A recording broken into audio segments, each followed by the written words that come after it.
ኢትዮጵያ በድህነት መጠን 13 ሀገራትን ብቻ በመብለጥ 180ኛ ደረጃ ላይ ተቀመጠች። ኢትዮጵያ በድህነት ከ193 ሀገራት 180ኛ ደረጃ ላይ መቀመጧ ተሰማ። ሀገሪቱ በዚህ ደረጃ ላይ የተቀመጠችው ዝቅተኛ ደረጃ ገቢ ያለው 129.7 ሚሊዮን ህዝብ በመያዝ መሆኑን ሪፖርተር ጋዜጣ ዘግቧል።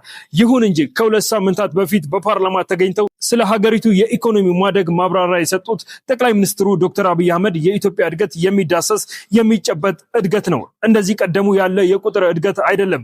የኢትዮጵያ የአሁኑ እድገት ጥሩ አፍንጫ ያለው ሰው በሽታ ያውቀዋል ማለታቸው አይዘነጋም። በተባበሩት መንግስታት ዓለም አቀፍ የምግብ ፕሮግራም ስትራቴጂካዊ ረቂቅ ሰነድ ላይ የተገኘው መረጃ ግን ምንም እንኳን ኢትዮጵያ ከፍተኛ የሚባል ልማትና የኢኮኖሚ እድገት ያስመዘገበች ቢሆንም በ2030 የብልጽግና ተምሳሌት ለመሆን ብታቅድም የዓለም አቀፍና ቀጠናዊ ቀውሶች፣ የአገር ውስጥ ግጭቶች፣ በኢኮኖሚና የአየር ንብረት ቀውስ ሳቢያ እቅዷ እንደታሰበው አልሄደም ማለቱን ዘገባው ጠቅሷል። እንግዲህ ሪፖርተር ጋዜጣ እንደዘገበው ከሆነ ኢትዮጵያ በድህነት ከዓለማችን 180ኛ ደረጃ ላይ በመቀመጥ ድሃ ሀገር መሆኗንም መረጃው ያመለክታል። እናንተ በዚህ ጉዳይ ምን ትላላችሁ? ሐሳባችሁን አጋሩን። የፕላስ ምልክቷን በመጫን ቤተሰብ መሆናችሁን አዘንጉ።